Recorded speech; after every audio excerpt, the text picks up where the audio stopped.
Selamat pagi, Oma Opa, Bapak Ibu, saudara-saudari yang terkasih di dalam Kristus. Kembali lagi bersama saya Joshua dan Suster Elizabeth OSF dalam acara Oke Hari Ini Orang Kudus Hari Ini. Selamat pagi, Suster. Selamat pagi Joshua. Bagaimana kabar Suster hari ini? Puji Tuhan, baik-baik saja. Puji Tuhan, saya yakin tidak hanya Suster, tidak hanya saya, tetapi Oma Opa, Bapak Ibu juga dalam keadaan baik dan sehat ya. Baik Suster, hari ini tanggal 1 Februari, kita mengawali bulan ini mau mendengarkan kisahnya siapa Suster? Santa Brigida dari Irlandia. Wah, ini namanya sepertinya mungkin belum sering kita dengar ya, Santa Brigida. Nah, jadi kita penasaran Suster, bagaimana kisah dari Santa Brigida dari Irlandia ini Suster? Silakan Suster. Ya, Santa Brigida dari Irlandia ini ada juga satu Santa bernama Brigida tapi dari Swedia. Oke. Dan dia juga terkenal. Tapi kita hari ini mau belajar tentang Santa Brigida dari Irlandia. Baik. Dia lahir di Umeras, Kildare, Irlandia pada tahun 453. Dia lahir beberapa tahun setelah Irlandia ini dikristenkan oleh Santo Patricius atau Patrick ya. Ayahnya seorang Irlandia, ayahnya bangsawan bernama Dubtak yang masih kafir, sedangkan ibunya bernama Broca, seorang budak belian tapi sudah menganut agama Kristen. Tapi Brigida ini sejak kecil dididik oleh ibunya menjadi orang Kristen. Dia sangat mengikuti ajaran Kristen, maka dia itu mengenal Tuhan Yesus sehingga dia itu mengasihi orang-orang dengan memberikan makanan, pakaian untuk orang-orang miskin.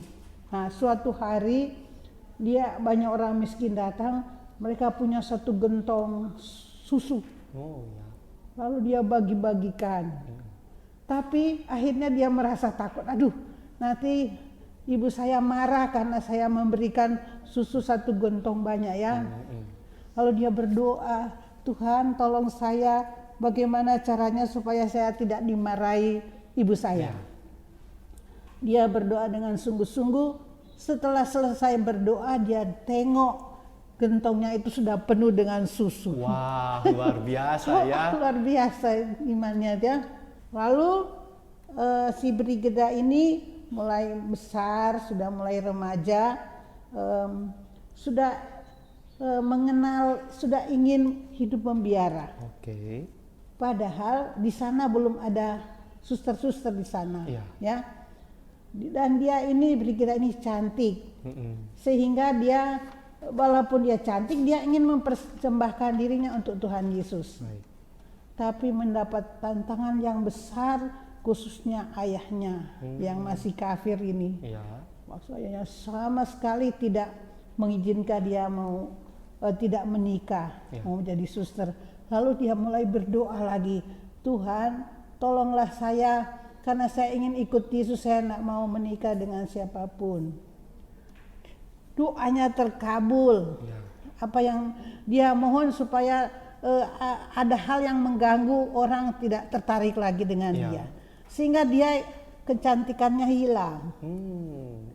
Karena kecantikannya hilang, ya sudah pemuda-pemuda sudah tidak jadi senang dengan dia. Bapaknya juga ngerti, aduh anakku pasti nggak akan nikah. Maka bapaknya dengan sukarela, sudah kamu boleh jadi suster. Baik. Jadi dia senang sekali dan dia menjadi biarawati. Ajaib lagi, setelah dia masuk biarawati, kembali dia jadi cantik lagi. Luar biasa ya.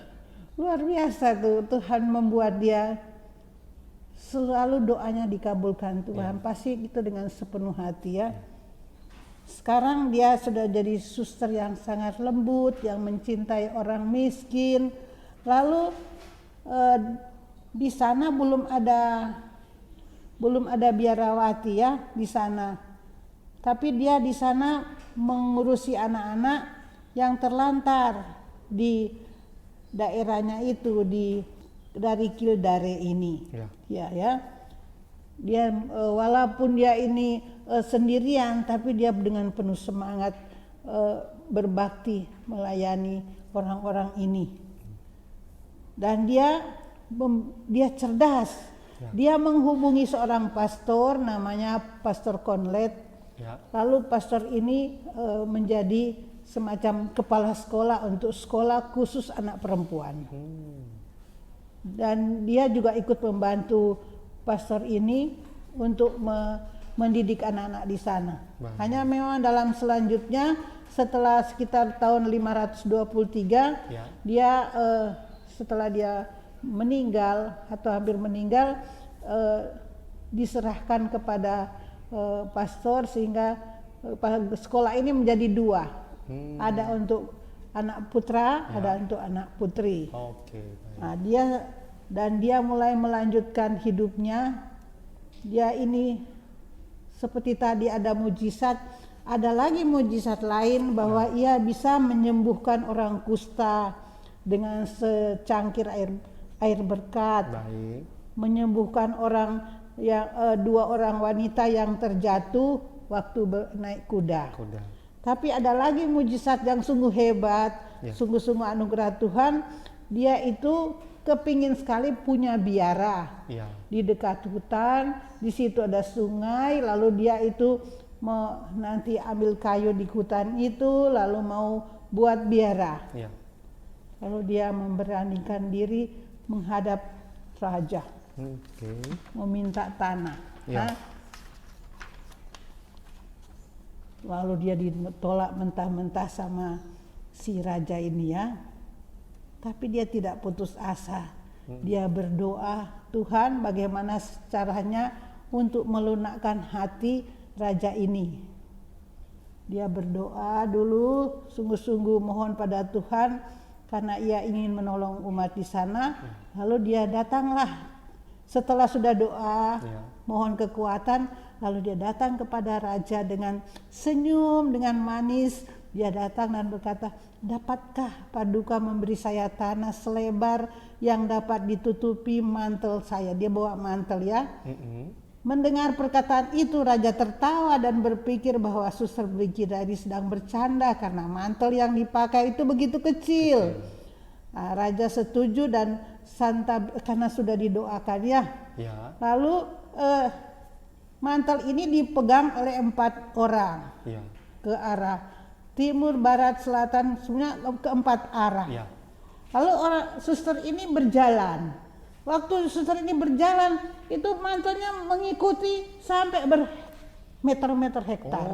Itu mujizat yang luar biasa. Itu sampai panjang tuh, sampai rajanya itu terpesona dan dia tertunduk, malahan menyembah si Brigida ini. Sungguh-sungguh orang luar biasa. Dia berlutut, lalu dia berjanji memberikan tanah. Lalu dia juga bukan hanya beri tanah, dia akan beri uang dan persediaan makanan. Wah, luar biasa toh. Tanah yang luas, dapat uang, dapat persediaan. Lebih dari itu lagi dia bilang, nanti saya ikut. Dan dia menjadi Kristen nih, raja ini. Dia menjadi Katolik. Setelah menjadi Katolik atau Kristen itu, dia mengawasi pembangunan biara. Luar biasa betul ya. Inilah karisma yang Tuhan berikan kepada Brigida sehingga dia dapat membuat suatu biara yang dapat menampung calon-calon suster untuk dididik di sana. Ini karena imannya yang sangat kuat dan dia sungguh-sungguh setulus hati mencintai Tuhan. Dia meninggal setelah sudah tua, jadi sekitar 71, belum tua sekali lah. Tahun 524 dia itu meninggal pada tanggal 1 Februari. Nah, penghormatan kepada Santa Brigida masih berlangsung hingga kini di Irlandia. Dia terkenal orang kudus terkenal bersama dengan Santo Patrick dan Columba. Ada 3 santo yang terkenal di sana, dan dia ini menjadi kunci. Dia itu kunci dalam mewartakan Injil kepada orang-orang kafir di Irlandia. Baik. Dia juga menjadi tokoh teladan bagi petani, artis, dan pelajar. Inilah Santa Brigida yang luar biasa. Brigida dari Irlandia. Wah, luar biasa sekali ya, Suster Elizabeth sudah begitu menceritakan dengan detail bagaimana Santa Brigida dari Irlandia ini menjadi orang kudus yang terkenal di Irlandia ya, selain tadi pelindung, jadi pelindung juga di sana. Bahkan pelindung luar biasa sekali ya. Selain tadi Suster mengatakan ada Santo Patrick, ada Columba, tapi juga ada Santa Brigida yang dihormati betul menjadi pelindung secara khusus di Irlandia. Wah, jadi kita sudah mendengarkan ya kisah-kisah mukjizatnya, lalu doa-doanya yang semangatnya ya, semangatnya tidak pernah putus asa. Iya, betul sekali. Wah, keren sekali ya, dan saya yakin kisah ini dapat menjadi inspirasi, dapat menjadi teladan bagi kita semua ya, Suster ya. Iya, betul sekali, Suster. Baik, Suster Elizabeth, terima kasih atas kebersamaannya. Hari ini kita sudah mendengarkan kisah yang luar biasa tentang Santa Brigida dari Irlandia. Dan sebelum kita akhiri perjumpaan kita hari ini, marilah kita berdoa terlebih dahulu. Dalam nama Bapa, Putra, dan Roh Kudus. Amin. Santa Brigida dari Irlandia, doakanlah kami. Kemuliaan kepada Bapa dan Putra dan Roh Kudus, seperti pada permulaan, sekarang, selalu, dan sepanjang segala abad. Amin. Dalam nama Bapa, Putra, dan Roh Kudus. Amin. Terima kasih Oma Opa, Bapak Ibu, Saudara-saudari atas kebersamaan kita pada hari ini. Dan sampai jumpa di acara Oke Hari Ini, Orang Kudus Hari Ini selanjutnya. Oke hari ini.